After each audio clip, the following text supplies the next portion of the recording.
So graphing these functions, what we have to think about for reciprocals is what the regular trig looks like, cos, sine and tan, and then we work from there. So for the first one we've got cosec of 2x, so I'm going to be thinking about this as sine. Okay, remember that third letter, sec, that's my cos, and cot is my tan. So for this first one, cosec of 2x, remember that the value in here, b, or you may have called this something else in your past work, the period of the function is going to be 2 pi divided by b. Okay, so in this case, because b is 2, we're going to have our period is pi. So that means that our sine shape, that shape, is going to repeat itself every pi radians. So we're going to have effectively a squashed graph over 0 to 2 pi. So I'm going to just divide this up, pi, 2 pi, that's going to be pi, and pi on 2, 3 pi on 2, and I'm going to divide that up further. Okay, because I know that I've got sine actually repeating twice in that interval. So up and down, that's one period, and then, oops, it's a bit dodgy, like that. Okay, so that's sine of x. Now we want cosec, so what we want to do is put in anywhere that sine of x. Remember again that y equals cosec of 2x is 1 on sine of 2x. Anywhere that sine of 2x is 0, which is all these intercepts here, we will have an asymptote. We'll put those in. And cosec is going to be effectively flipped, so flipping. And it's a great idea if you do this in your book, to do your original graph just in grey lead, and then you can actually rub it out. So I'm just going to rub out the red now, so you can see what our cosec graph looks like. Okay. The next one that we're going to do is sec x plus pi on 3. Now what the plus pi on 3 tells us is that we are going to be translating this way pi on 3. So we need to think that for cos normally, for cos of x, what are our x-intercepts? Okay, now those x-intercepts, when is cos x 0? Well, that's going to be pi on 2 and 3 pi on 2. So for our new graph, because we're moving over pi on 3, let's figure out what our new intercepts for cos of x plus pi on 3 are going to be. Remember, I'm working with cos because it's easier, and then we'll just put the reciprocal in after. So our x-intercepts are going to be pi on 2 minus pi on 3 and 3 pi on 2 minus pi on 3. So get the same denominator, so 6 is going to be here, so 3 pi on 6 minus 2 pi on 6. So we're going to have an intersect at pi on 6, and again 3 3s is 9 pi on 6 minus 2 pi on 6, 7 pi on 6. So just past pi. They're going to be our new intercepts. The other thing that you want to look at, because we've done a translation here, normally cos of x, of course, starts up at 1. If we've got we don't have any other change to amplitude here, so it would be like that. Now, because we're moving over, we may find that our intercept here with y is going to be different. So let's find the y-intercept now. Remember, we're just dealing with cos x for now, so that's when x is equal to 0. So cos of 0 plus pi on 3 is going to be cos of pi on 3. And remember that fantastic triangle, which gives you all of the information you need. It's from the unit circle, pi on 6, pi on 3. So you can see cos of pi on 3 is a half. So we actually have, for our intercepts in this case, we've got our y-intercepts and our x-intercepts. Our x-ints are going to be x equals pi on 6 and x equals 7 pi on 6, and our y-int is going to be at y equals a half. So what we'll do is we'll graph this up now, graph up the cos, and then as the last step we'll turn into the reciprocal, which is sec. So what I'm going to do, I'll do this in black. We know that our domain here is to 2 pi, so let's sketch that in, up to 2 pi. Again, because you'll be doing this in your book, it will turn out a lot nicer than mine. And we've got a bit more here that I'm going to put. Now the reason I'm going to go up here to 2 is because we're going to do reciprocals. Some of you may have thought this already, is that if our y-intercept is a half for cos, when we do the reciprocal, which is 1 over cos, it will actually flip this around and it'll become 2. So that's why I'm going up to 2. But let's put in our cos first. So the basic look of it, it is shifted over a little bit. So if we think about that, it's going to be, looking sort of like that, intersecting at a half. It's got 2 x-intercepts, one at pi on 6, which is about a third of the way along here, and one at 7 pi on 6, which is a third of the way here, a bit bigger than pi. So again, try and sort of keep just marking that out for myself. I'll do this in blue, in black, so I can. All right, so pen. So normally you'd have your turning points at 2 pi and at pi, and also at 0, but because everything's been moved over a bit, these are now going to be moved over a little bit as well. They've been moved over pi on 3, so you can sort of rough them in a third of the way, and then that's just going to help me to draw this in. Oops. So coming up.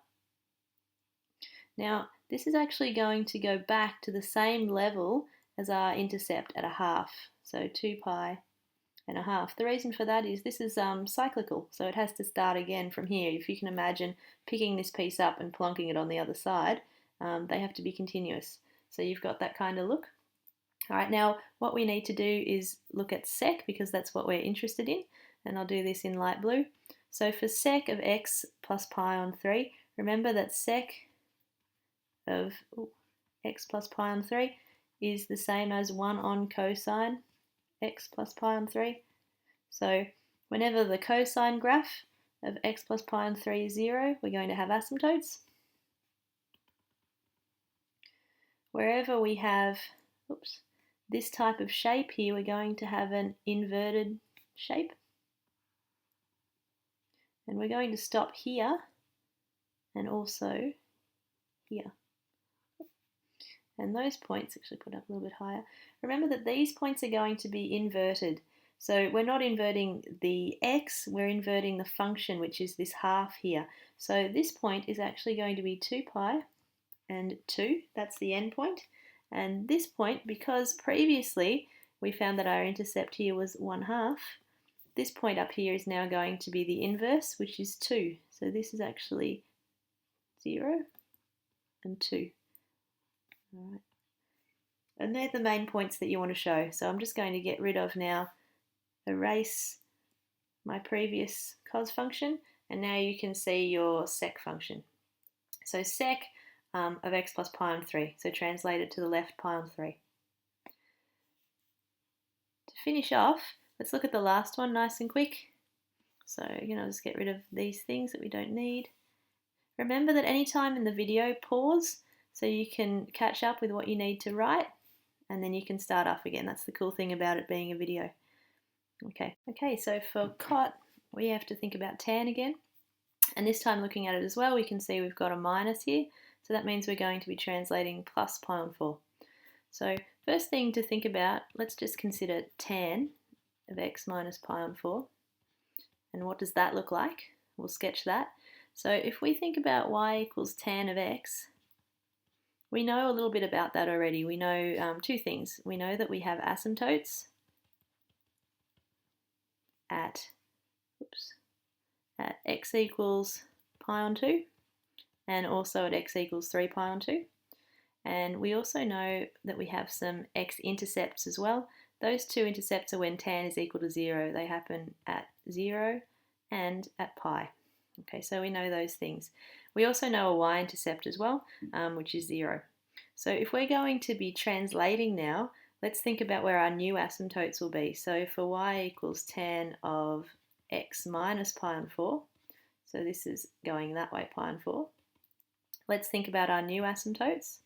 So those are going to be occurring at pi on 2 plus pi on 4 and 3 pi on 2 plus pi on 4.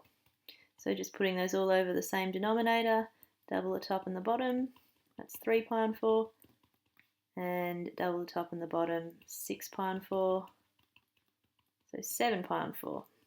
So we've got two x asymptotes, and for our x-intercepts, these are going to be moving as well, and they're going to be moving plus pi on 4.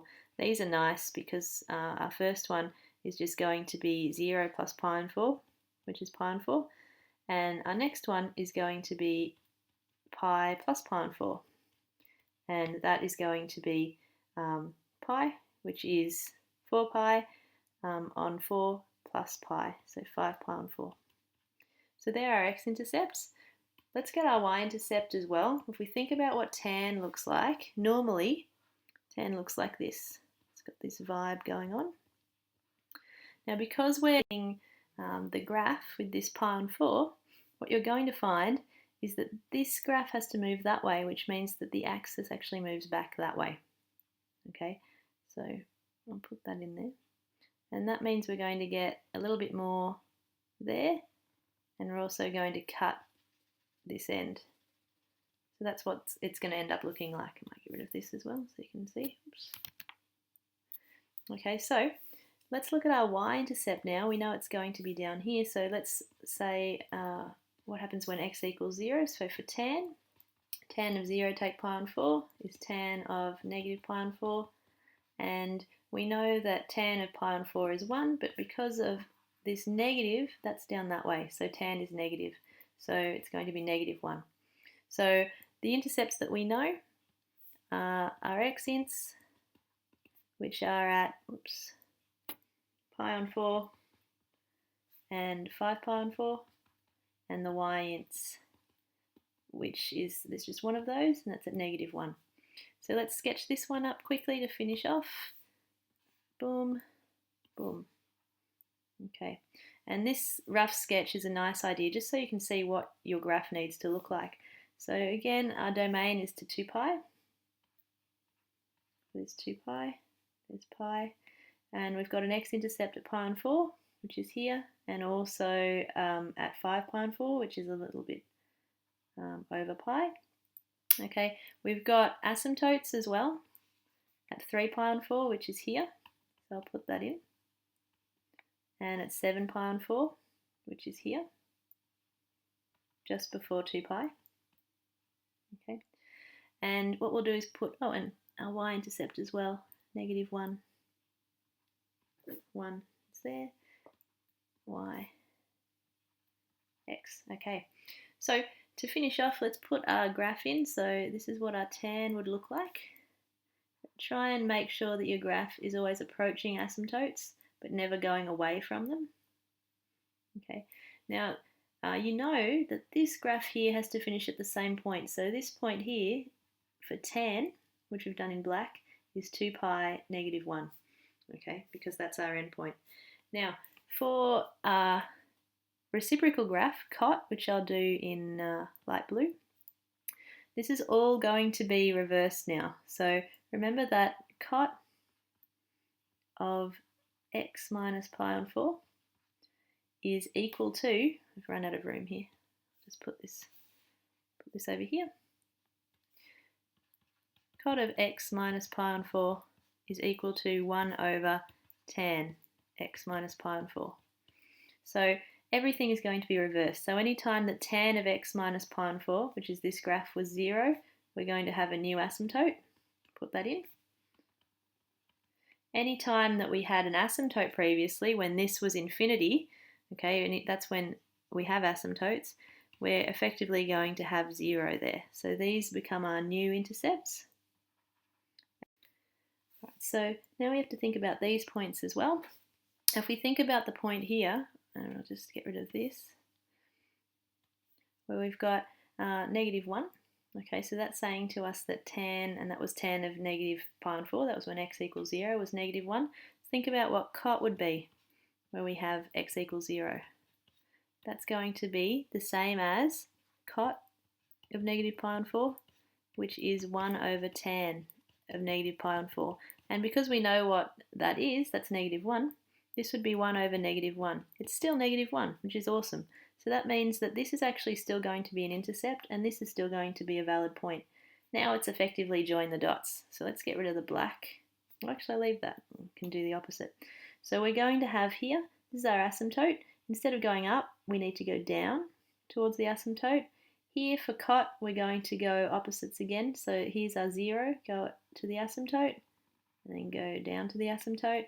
And here I know I need to start at this point, 2 pi minus 1, and go up to that asymptote because I need to go through the 0 point.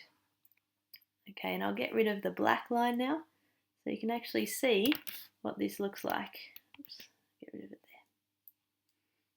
there. And there. So that is our cot graph. It's been translated over. We have an intercept that's showing there at -1.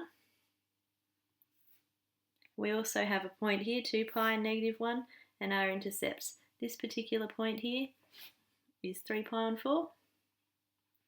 We've got an asymptote at pi on 4, another asymptote at 5 pi on 4, and lastly a 0 at 7 pi on 4.